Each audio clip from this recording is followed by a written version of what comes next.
نبی پاک صلی اللہ تعالی علیہ وسلم نے ارشاد فرمایا، جو شخص اپنے قریبی رشتہ داروں پہ خرچ کرتا ہے اللہ تعالیٰ اس بندے کو 2 گنا اجر عطا فرمائے گا۔ اس کی وجہ جس طرح کل والے سبق کے اندر ہم نے وہ حدیث پاک پڑھی تھی کہ نبی پاک علیہ الصلوۃ والسلام نے فرمایا، ایک قرابت داری کا اجر ہے اور دوسرا صدقہ کرنے کا اجر ہے۔ اللہ کی راہ کے اندر خرچ کیا جانے والا جو مال ہے اس کی 3 صورتیں ہیں بنیادی طور پہ۔ پہلی صورت اس کی فرض، جس طرح کہ زکوٰۃ ادا کرنا ہے اور اپنی کھیتیوں پر عشر ادا کرنا ہے، اس کا ادا کرنا فرض ہوتا ہے۔ اور دوسرا مال جو اللہ کی راہ میں دیا جاتا ہے اس کی حیثیت واجب کی ہے، جس طرح کہ صدقہ فطر دیا جاتا ہے، یہ حکم کے اعتبار سے واجب ہے۔ اور تیسرا مال جو اللہ کی راہ میں دیا جاتا ہے وہ مستحب ہے، یعنی نفلی صدقہ ہے، جو فرض بھی نہیں ہے، واجب بھی نہیں ہے، لیکن اللہ تعالیٰ کے احکام کی اور نبی پاک علیہ السلام کے فرمان کی تعمیل کے اندر بندہ خیر و برکت حاصل کرنے کے لیے اللہ کی راہ میں جو مال خیرات کرتا ہے وہ مال نفلی صدقہ کہلاتا ہے۔ اس مال کے بارے میں اللہ تعالیٰ نے قرآن مجید برہان رشید میں ارشاد فرمایا، من ذا الذی یقرض اللہ قرضا حسنا فیضاعف له، فرمایا وہ بندہ کون ہے وہ شخص جو اپنے رب کو قرض حسن نہ دے۔ حالانکہ اللہ تعالیٰ تو کسی سے قرض لینا اللہ کی شان نہیں ہے، قرض تو وہ لیتا ہے جو محتاج ہو۔ اللہ تعالیٰ تو غنی ہے، وہ تو محتاجوں کو بھی غنی کرنے والا ہے، لیکن پھر بھی وہ سوال کر کے پوچھتا ہے کون ہے جو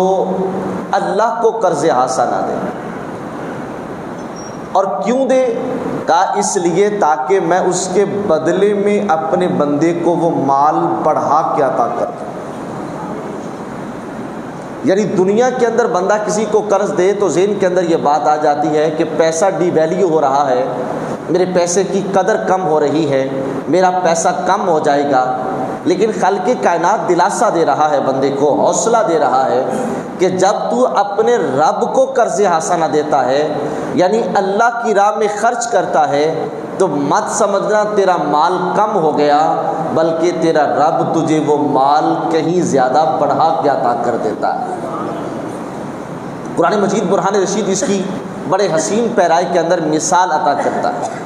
فرمایا مثل الذین ينفقون فی سبیل اللہ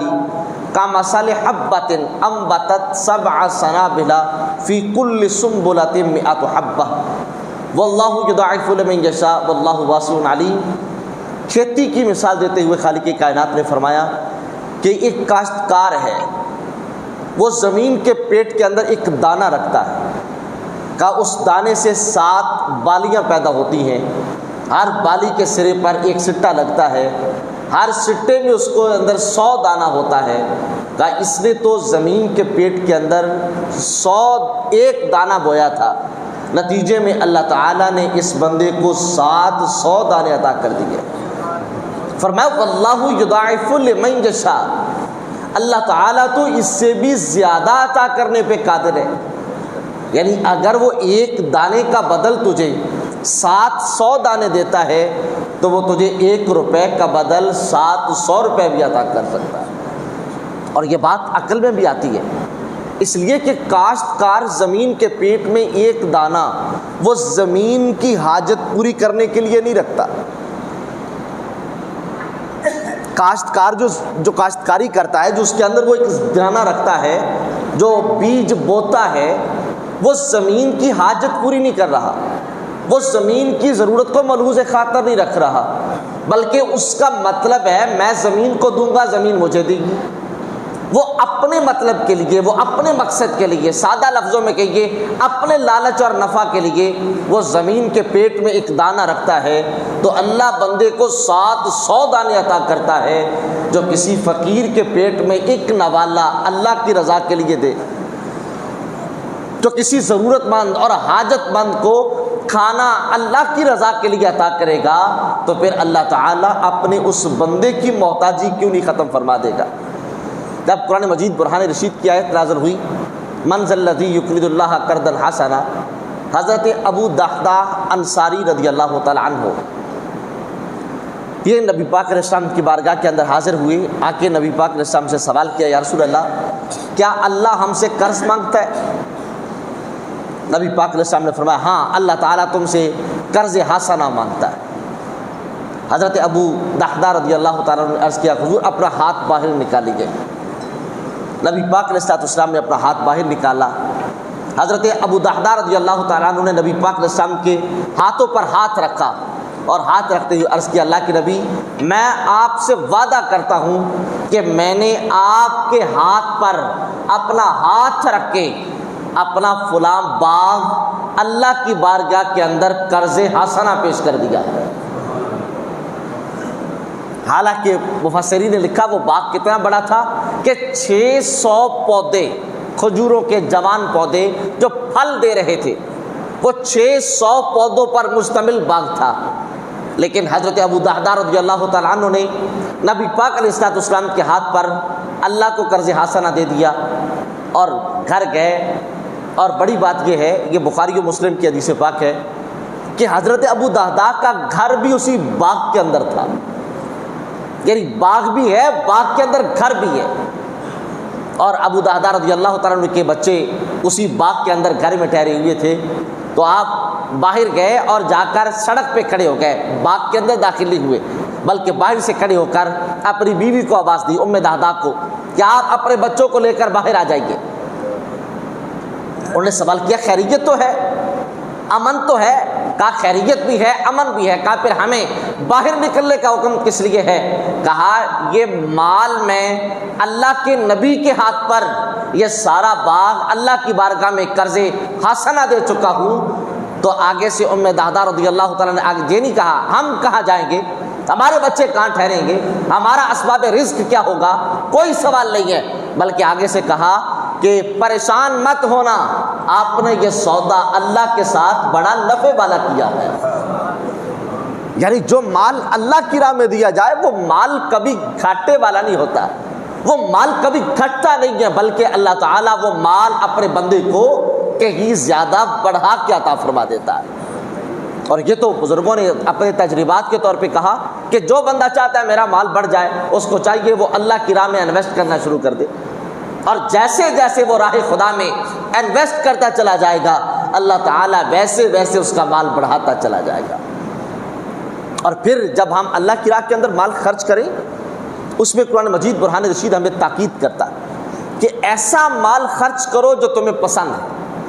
چوتھا پارہ پہلی آیت ہے لن تنالوا البر حتی تنفقوا مما تحبون، فرمایا جب تم اللہ کی راہ کے اندر خرچ کرنا چاہو تو ایسا مال خرچ کرو جو تمہیں سب سے زیادہ پسندیدہ ہو۔ اس لیے کہ ہلکا مال، ردی مال، غیر ضروری مال تو ہر بندہ خیرات کر دیتا ہے، اس لیے کہ محبوبوں کو ہدیہ نکارا نہیں دیا جاتا، محبوبوں کو ہدیہ تو پھر اچھا اور اعلیٰ چیز دی جاتی ہے۔ اور کہا جو تم اللہ کی راہ میں خیرات کرتے ہو در حقیقت یہ اپنے رب کو قرض حسنہ دیتے ہو،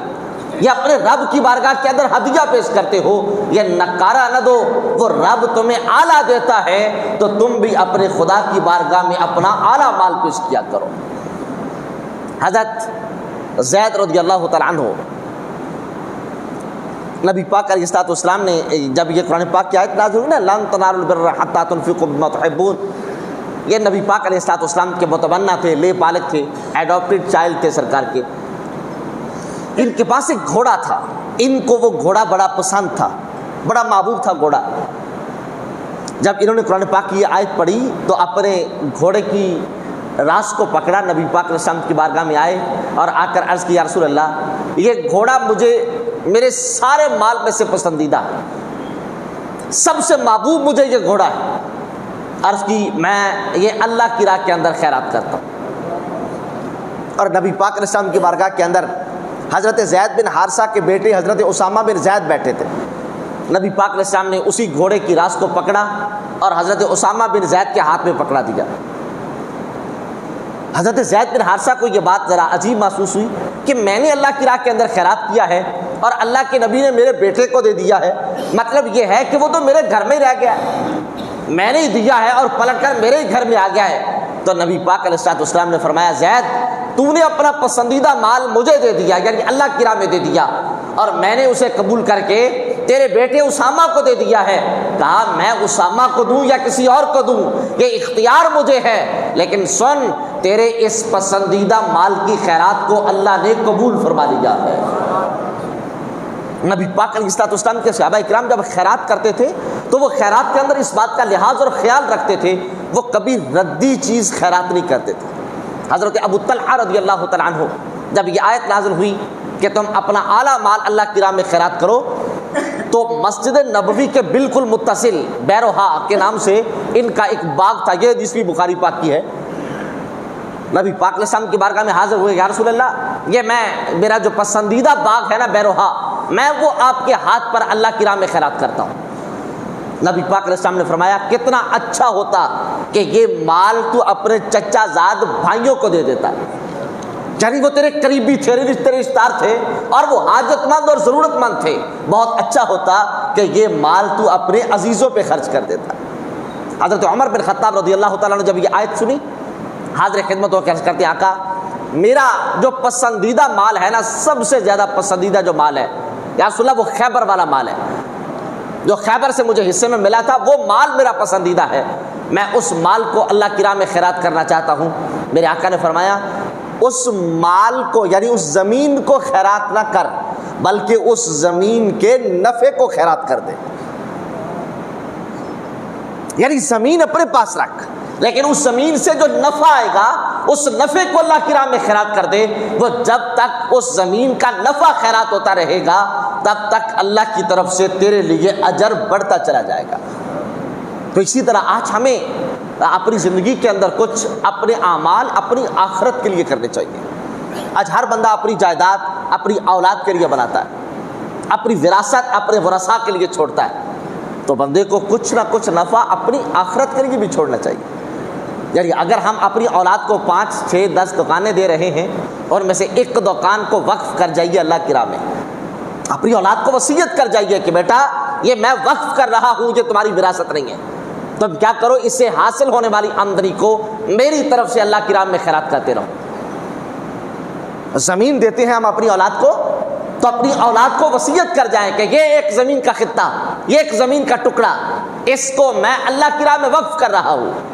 تم کیا کرنا اس کو وراثت میں تقسیم نہ کرنا بلکہ اس سے حاصل ہونے والی آمدنی کو اللہ کی راہ میں خیرات کرنا۔ یہ نبی پاک علیہ السلام کے صحابہ اکرام کا طریقہ ہے۔ ورنہ میاں ہم تو ساری زندگی اپنی اولاد کے لیے جوڑتے چلے گئے، لیکن جو اولاد کے لیے جوڑتے ہیں نبی پاک فرماتے ہیں سب سے زیادہ حسرت والا مال بندے کے پاس قبر اور حشر میں وہ ہوگا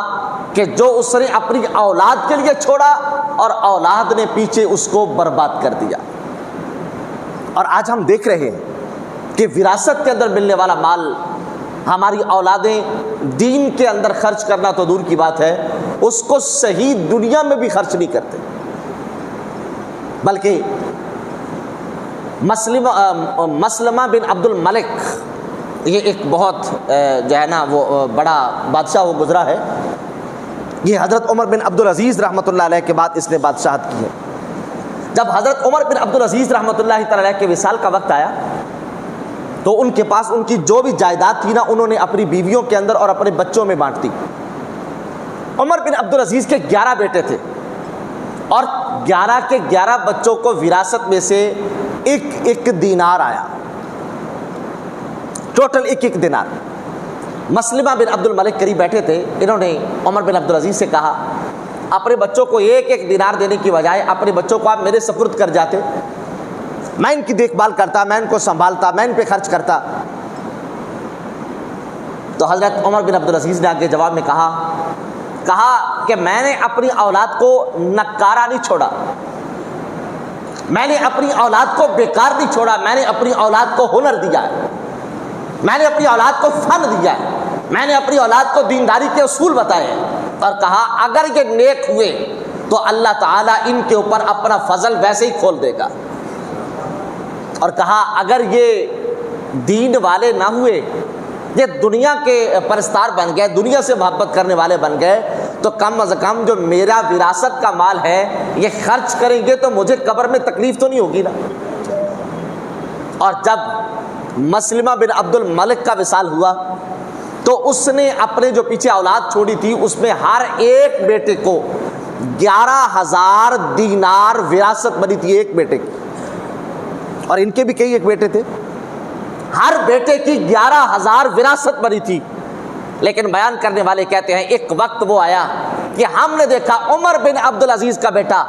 جس کو وراثت میں 1 دینار ملا تھا، اس نے جہاد کے لیے ایک ہی وقت کے اندر 100 گھوڑا اپنے ساز و سامان کے ساتھ اللہ کی راہ میں خیرات کیا، اور اسی دن بازار میں دیکھا گیا کہ مسلمہ بن عبد الملک کا بیٹا ایک حمام کے اندر بھٹی جھونک رہا تھا، یعنی آگ جلا رہا تھا پانی گرم کرنے کے لیے، جو سب سے حقیر ترین خدمت اور محنت اور مزدوری ہے۔ اور کہا اس دن لوگوں نے کہا تھا لوگوں اولادوں کو عزت ہمارا مال وراثت نہیں دیتا، اولادوں کو عزت در حقیقت ہماری تربیت دیا کرتی ہے۔ اولاد کے لیے بہترین وراثت وہ اولاد کی اعلیٰ اور اچھی تربیت کرنا ہے۔ لیکن اللہ تعالیٰ اگر توفیق عطا کرے تو ہمیں اللہ کا دیا ہوا مال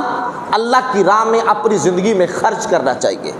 اور جب اللہ کی راہ میں خرچ کرنے کی باری آئے تو ہمیں سب سے پہلے اپنے قریبی رشتہ داروں میں دیکھنا چاہیے۔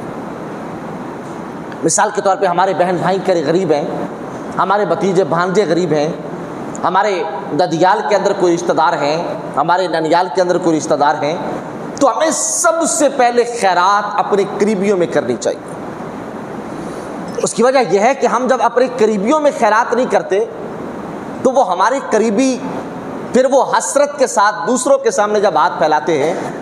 تو در حقیقت وہ دوسروں کے سامنے ہاتھ پھیلا کر وہ اپنی بھیک نہیں مانگ رہے ہوتے، وہ ہاتھ دوسروں کے سامنے پھیلا کے وہ ہمارے کردار کا گلہ اور شکوہ کر رہے ہوتے کہ ہمارا وہ عزیز ہے وہ غیروں میں تو بانٹتا ہے، ہمارا وہ عزیز ہے وہ دوستوں میں تو بانٹ رہا ہے، مگر ہم اس کے رشتہ دار ہیں اور ہم در در کی ٹھوکریں کھا رہے ہیں۔ اس لیے اگر اللہ تعالیٰ توفیق عطا کرے تو ہمیں سب سے پہلے مال اپنے اعز و اقربا اپنے رشتہ داروں میں بانٹنا چاہیے، ان کی مدد اور ان کی ہیلپ کرنی چاہیے۔ آپ اندازہ لگائیے کہ جب مکہ معظمہ کے اندر قحط کا دور آیا تھا تو نبی پاک علیہ السلام نے سب سے پہلے اپنے رشتہ داروں کے ساتھ بھلائی کرنے کے لیے حضرت ابو طالب سے ان کے بیٹے علی المرتضیٰ کو اپنی کفالت میں لے کے کہا تھا آج کے بعد آپ کا یہ بیٹا میرے ذمہ ہے، میں اس کو لکھاؤں پڑھاؤں گا بھی، جوان بھی کروں گا، اور اس کی تمام ضروریات زندگی کو اپنی گرہ سے پورا کروں گا۔ یعنی یہ طریقہ ہے کہ ہم اپنے اقربا کو، اپنے رشتہ داروں کو، اپنے قریبیوں کو ہم اپنے اتنا قریب کریں کہ ہم دوسروں پہ بعد میں خرچ کریں اور اپنے اقربا پر ہم سب سے پہلے خرچ کریں۔ اس لیے کہ جب ہم اپنے اقربا پہ خرچ کریں گے تو اس پر ہمارے اقربا بھی راضی ہو جائیں گے اور ہمارا خدا بھی راضی ہو جائے گا۔ اور اگر ہم اپنے قریبی کو چھوڑ کے بعید والوں کو، دور والوں کو دیں گے تو قریب والے بھی ناراض ہو جائیں گے اور بعید والے بھی سوچیں گے یار کہ اس نے مجھے تو دے دیا ہے مگر اس کا جو ساتھ بھائی بیٹھا ہے، عزیز بیٹھا ہے، رشتہ دار بیٹھا ہے، وہ تو بھوکا پڑا ہے۔ لیکن اگر ہم اپنے قریبیوں کو دیں گے تو ہمارا قریبی بھی راضی ہو جائے گا اور بعید والا، دور والا بھی گلہ نہیں کرے گا، اس لیے کہ اس کو پتہ ہے کہ سب سے پہلا حق اس کے بہن بھائیوں کا ہے۔ اس لیے برادران عزیز وقار، آج کے اس سبق سے ہم اپنا اصلاح اور خلاصہ یہی لیتے ہیں کہ آج کے بعد ہم کوشش کریں گے کہ آج کے بعد ہم اپنے پڑوسیوں کے اندر، آج کے بعد ہم اپنے قریبیوں کے اندر جتنا ممکن ہو سکے ہم زیادہ سے زیادہ اپنے اقربا کے اندر خرچ کریں گے، اپنے رشتہ داروں میں خرچ کریں گے۔ اللہ تعالیٰ آج کے ہمارے سبق کو قبول فرمائے۔ وآخر دعوانا ان الحمد للہ رب العالمین۔